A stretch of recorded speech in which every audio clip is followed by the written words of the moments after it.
This video is to talk about interactivity in online classes.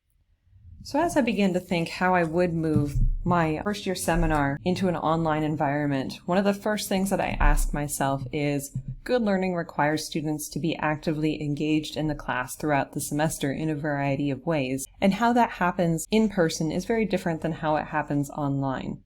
And so this video will show you some of the interactivity and active learning options that you have to translate the in-person activities into an online environment, whether you are teaching strictly online or whether you are teaching hybrid classes. The first few activity options are ones that are traditional, that don't require a whole lot of transition when moving from in-person to hybrid or online learning. The first is email.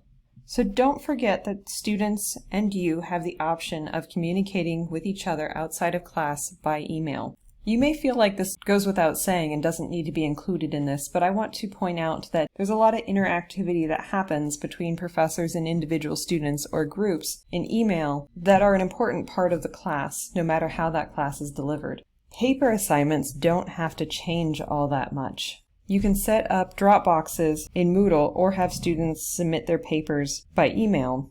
There are a few considerations when moving paper assignments online, which include, will there be drafts? Will there be feedback either from peers or professors during this process? Because how that happens may be a little different than it has been in the past. MOODLE does have a workshop option that I have not included elsewhere in this video. It is a little complex because there are so many options, and that complexity is why I have not included it in here, but it may provide some additional features as opposed to simply doing peer review through Teams groups or email. Another consideration that is different when a class is online is, will the paper be seen by other students or just the professor? In traditional face-to-face classes, oftentimes that paper is not seen by other students, but some of the constraints of in-person instruction are removed in the online environment, and sharing student work may have some benefits that fit better into the online environment than they do in the person-to-person environment. Next is worksheets. So you can post these worksheets as Word documents or link to them in Google Drive and have students fill them in and turn them back into you through an assignment Dropbox or by email. Worksheets have the advantage of being able to lead students through a process. This is a worksheet that I had students do in class to talk about the different types of documents that are assembled to tell the story of Dracula, which is told through a variety of documents by a variety of people. And because I want them to think deeply about what these different documents do, what is the purpose and what is the perspective of the author, I can walk them through that thought process with a worksheet. If I were to do this online, I would have to decide if I wanted students to do it individually or as groups. So this is the last of the activities that don't have to change all that much from the in-person to the online environment. Now let's talk about some technology-enhanced active learning tools. Before we get into the actual activities, it's really important to talk about the need to teach students about the technology before actually having them learn through that technology. So students may be familiar with how to take a test or a quiz in MOODLE, and that might not require explicit instruction. However, if you ask them to create a blog or use a program such as PERUSALL, where they're likely to be very unfamiliar with how to use it or how to set up an account, you should design some activities early in the class to help them learn the technology and get them comfortable with that technology before they actually have to create anything with it for the class. So the first of these technology-enhanced activities include tests and quizzes. These are very traditional forms of assessment in in-person classes, but they are different in an online environment, and they have some advantages over in-person learning. So a few considerations are how they will be graded. You can design questions that the computer can grade, which would save you time. These include multiple choice and short answer questions, or you can design tests where you grade all of their answers manually. So if you create tests and quizzes in MOODLE, one of the advantages is that once they are graded, they can go straight to the MOODLE gradebook if you are using the MOODLE gradebook to keep track of your grades. It is important to write very good questions, and in the web resources tab of this online guide, I have included links to 2 resources for how to write good multiple choice questions. I have read in several places that there are quiz banks, either in open educational resource repositories or associated with textbooks, and you may want to check out those quiz banks and import them into your Moodle class. And Moodle will allow the option to rotate between questions, which means that each time a student takes a quiz, they're getting a different combination of questions. Another advantage to online tests and quizzes is that you can allow students to retake them. This can be particularly useful for quizzes designed as formative assessment, where you want students to be able to test their own knowledge, and if they do not perform well, they have a chance to do it again. This may be in preparation for tests or for moving on into the next unit of the class. But the advantage is that you don't have to manually keep regrading those quizzes. It is important to note that setting up quizzes and tests in Moodle is time-consuming, but they can be reused. And Moodle gives the option of giving individualized feedback depending on which answer a student puts into each question. They can get immediate feedback about which answers were correct, and if they got questions wrong, why the answer they selected was wrong. So Google also has forms and quizzes. If you set up a Google account and go to Google Drive, you can set up a form quite easily. And the forms allow you to embed videos. I used a Google form to hold students accountable for a short video I wanted them to watch in the first week of class. It is very easy to go into the settings of Google Forms and turn the form into a quiz so that students can get immediate feedback when they submit their quiz as to which answers were right and why any wrong answers were incorrect. You can also use Google Forms to simply poll your students, which can be quite useful, and then the only grading would be whether or not they completed the activity.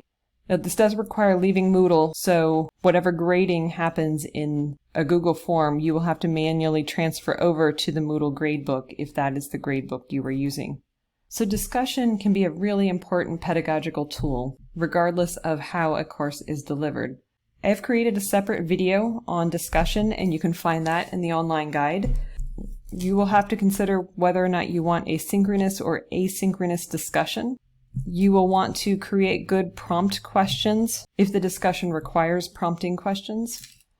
You may have to establish netiquette and community, because people can sometimes be meaner and less polite in online environments than they would be in person.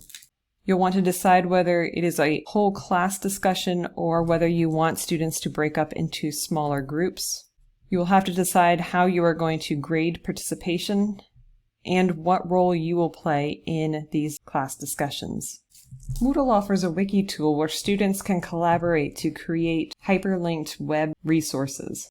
A while ago, I believe one of our professors used Moodle wikis to have students create social media profiles for famous historical characters. From what I saw of that student work, it looked like a very effective learning activity. Moodle offers the option of creating lessons, which allow you to mix course content, such as videos and readings, with questions that hold students accountable for the information they're supposed to be learning. Again, these take a while to set up because there are a lot of options in them, but they can be reused from one semester to another, even when we go back to face-to-face learning. Google Docs and Google Drive offer a lot of useful tools that can be great for collaborative work. So student groups can get together to write papers, create slideshow presentations, or Excel files. And multiple students can be making changes and comments into a document at the same time. Google Docs also makes it very easy for students to share what they have created with the professor or with each other. There are a lot of options for students creating videos, audio, and images to demonstrate their understanding of the course material and establish community. The young lady with the bowl of food created this video to introduce herself. And she introduced herself by telling her classmates how much she loves to eat. And this was a really cute, endearing video that helped establish community at the beginning of this class. There are several professors on campus who have had students create podcasts from their semester's research. This includes Dr. Sarah Silke, Dr. Chris Culp, and Dr. Carolyn Payne, who have all had students create podcasts from the research. Sarah and Chris had a podcast party that I attended, and I was extremely impressed with the production quality of the podcasts that the students created. The hand drawing that I show here is an assignment where I used to ask students to draw their understanding of a popular versus a scholarly journal, and they demonstrated what they knew about the traits of a scholarly versus a popular journal through these drawings.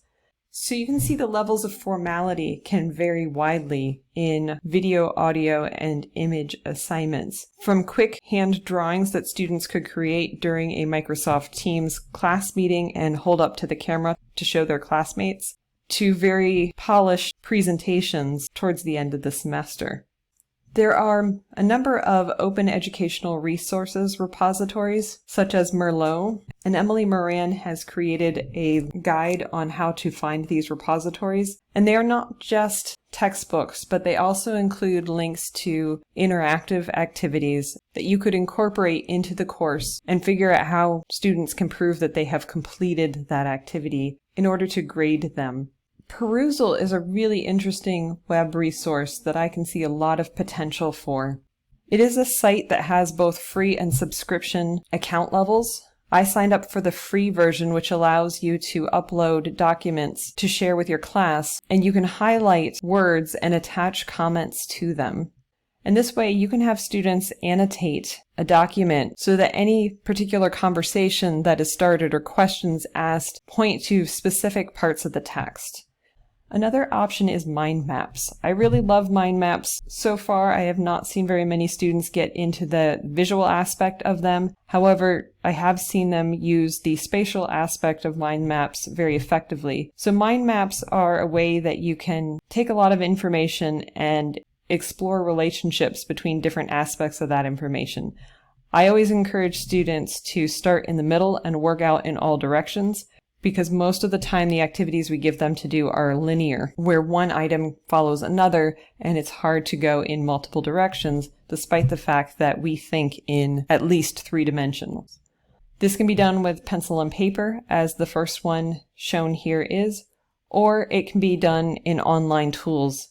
The online tool that I used here is called mindmeister.com, which is a free resource and very easy to use, and once the mind map is created, it can then easily be shared within that web platform with the professor or with classmates. And there are many learning activities that are hard to reduce into something that the computer can easily process and grade or evaluate. And sometimes word clouds are a good way to very quickly process a lot of words. They work by taking a chunk of text, and the most commonly used words show up large in these word clouds. So if an entire class each wrote a paragraph on a particular topic, you could take all of that text, feed it into a word cloud, and see what are the biggest ideas brought up by the words that appear largest in the class word cloud. Another example is using social media in various ways, such as having a class blog or individual students having blogs. There's a lot of different ways that you can use blogs. It may be that you create the posts and students contribute through the comments. It may be that student groups take turns writing something for the class blog. It may be that students use the blog as a journal, or you may use other social media platforms. Whenever you're talking about using social media platforms for learning activities, it's really important to thoroughly think about privacy issues and whether or not students' work will be seen by people outside of the class, and how much of their personal and social information is being drawn into this academic place. So take that into consideration, but social media is inherently interactive and therefore provides a lot of potential for using as active learning platforms in online classes. And finally, the last activity is to consider games. And I've been studying games for education for over a decade. I've been using them in my classroom in my first year seminar and public speaking. And I don't yet know how I would translate that to online games, particularly with Adobe Flash fading out. Some of the games that have been available will no longer be available soon. However, there are some online games, or there are games that can be translated into Microsoft Teams environments. So this is the end of my video on interactive and active learning options in an online class. I may come up with others after this video, and I will either add them to this video with some indication that they are new, or I will link to additional ideas below this video. Also, check out the technology tab of this online guide, and there is a box for web technologies for adding interactivity to your classes. Please feel free to contact me if you think that I can possibly help, and thank you for watching this video.